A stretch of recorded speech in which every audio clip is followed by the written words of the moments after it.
श्रीमद्भागवत चतुर्थ स्कंध पंचम अध्याय। कहे मैत्रेय मुनिवर सानंदे शुण हे विदुर। मैत्रेय उवाच नारद वाक्य अवधाने रुद्र उठिले कोपमने। दक्षर यज्ञनाश अर्थे कोपवशिला रुद्र चित्ते। रुद्र वदने कोप देखी विबुधे गगन उपेक्षी। कंपिले रुद्र कोप शुणी महाप्रलय प्राय मणि। दंते कामोड़ी ओष्ठपाटी प्रचंड कराल भ्रुकुटी। जटा कलापे अग्नि जले देखी कंपिले दिगपाले। से एक जटा उपाड़ीण भूमि रे कले निक्षेपण। से जटा भूमि रे पड़िला तहिरु पुरुषे जन्मिला। ताहार नाम वीरभद्र प्रलय काले जह्ने रुद्र। सहस्रबाहु मेघवर्ण अनल प्रायेक नयन। कोटिये सूर्य तेज जह्ने देखी पड़ांती सर्वजने। कराल द्रंष्ट सोहे तुंडे अग्निज्वलई शिखा खंडे। नाना आयुध सोहे करे मुंडमालाए लंबे उरे। रुद्रंकु चाही कर जोड़ी बोलई अधर कामुड़ी। कह तू कि करिबी मुहि रुद्र बोलंती ताकु चाही। तू हुआ गणंक ईश्वर एबे तू मोर बोल कर। दक्षर प्राण यज्ञ संगे विनाश कर रण रंगे। तुमोर अंश आत्मा रूपी सहस्रभुज शून्य व्यापी। दक्षर यज्ञनाश कर ताहार प्राण बेगे हर। हेमंत रुद्र आज्ञा पाई कोपे कंपई तार देही। जड़ई अति कोपानले नमिला रुद्र पाद तले। स्वभावे रुद्र आत्मा से ही तार महिमा के बा कही। हरि हरि बोला। चलिला रुद्र गण घेनी सबदे कंपाई में दिनी। गर्जई भैरव नादे बेगे धामई द्रुत पदे। शूल बुलाई दक्ष करे नुपुर बाजई पयरे। धामई पवनहु बेगे वीर उत्तर दिग भागे। सकल पारिषद गणे नाना आयुध तीक्ष्ण बाणे। अति प्रचंड कोप भरी धाइले घोर नाद करी। सबदे दश दिग पुरे धूली उड़ई पाद भरे। विप्रे जे थिले यज्ञशाले धूली देखिले अंतराले। उत्तर दिगे रेणु देखी उठिले यज्ञ को उपेक्षी। उत्तर दिग को अनाई बोलंती एकु आरे चाही। देख दिवसे घोरतम दिग नदी से बात भ्रम। एमंते देव विप्र नारी देखंती हस्ते हस्त धरी। बोलंती एकी तम घोर दिशई अति भयंकर। प्रचंड नव हे पवन तमे आच्छादी लागगन। प्राचीन बहिर्दंडधारी जेणु अछई प्राण धरी। तांक प्रसादे दस्यु नाही उत्पात हेला किस पाई। गुरुचरण धूली नोहे एकी तिमिर काहू होए। आज की प्रलय होइब बाम की होइला दैब। प्रसूति आदि बामा जेते उठी चाहती दुख चिते। सर्वदुखित मना होई प्रचंड वात को अनाई। निश्चय से ही पाप फल सतीर अपमान मूल ଏମନ୍ତ ଶୁଣି ବ୍ୟାସ ସୂତ ଅଦ୍ଭୁତ ରୁଦ୍ରର ଚରିତ।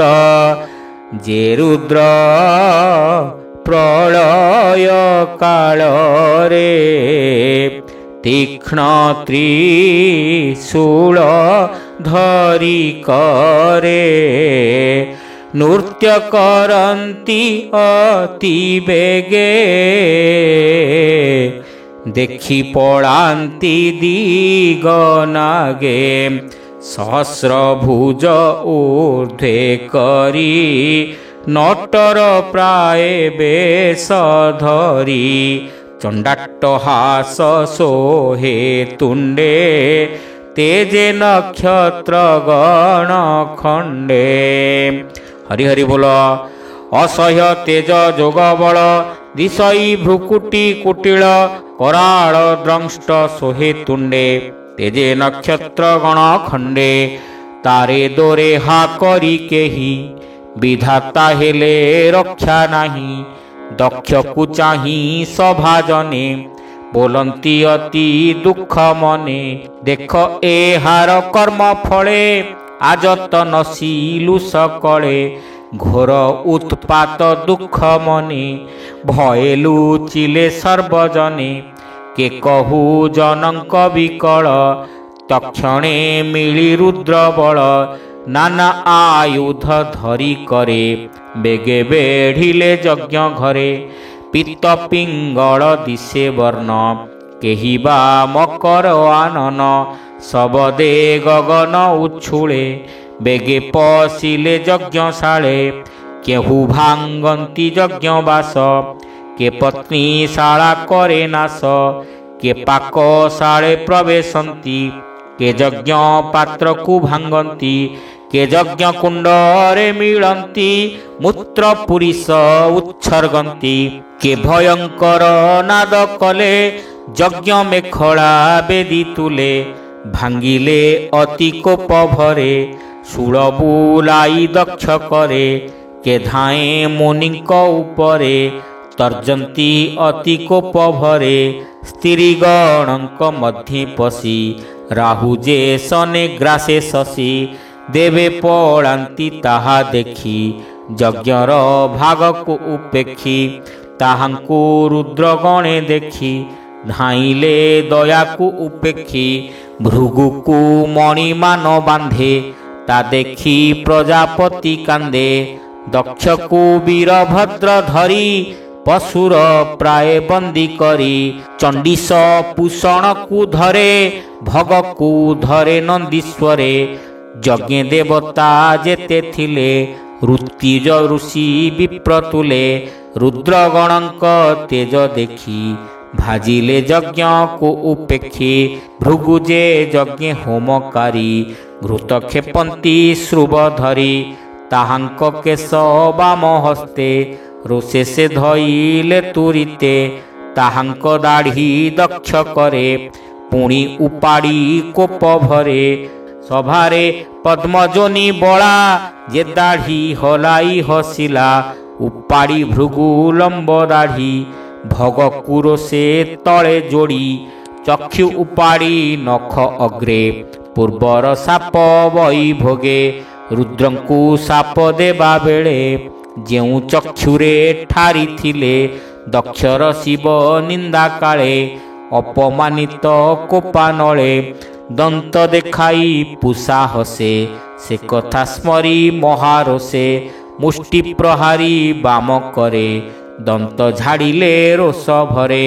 କଳିଙ୍ଗ ଦେଶ ରାଜା ରଦ ଯେହ୍ନେ ଭାଙ୍ଗିଲେ ବଳଭଦ୍ର ଦକ୍ଷର ହୃଦେ କରତାଡ଼ି ରୁଦ୍ର ଯେ ଅଧର କାମଡ଼ି ଭୂମିରେ ପାଡ଼ିଲେ ଉତ୍ତାନେ ତୀକ୍ଷ୍ଣ ଖଡ଼ଗେ ମୁଣ୍ଡ ହାଣେ।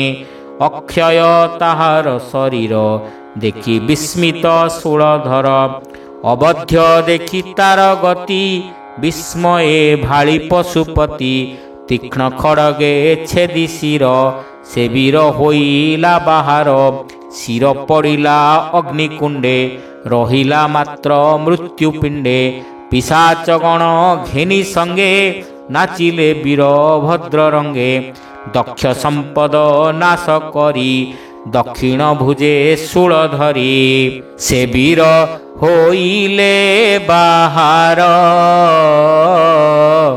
देखि कंपिले सुर नर से रुद्र चरण पंकजे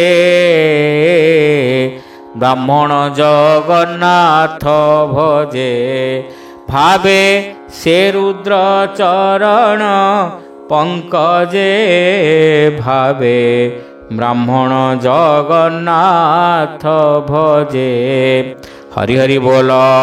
इति श्रीमद्भागवते महापुराणे पारमहंस्यां संहितायां चतुर्थस्कन्धे दक्ष यज्ञ विध्वंसो नाम पंचम अध्याय। हरि हरि बोल।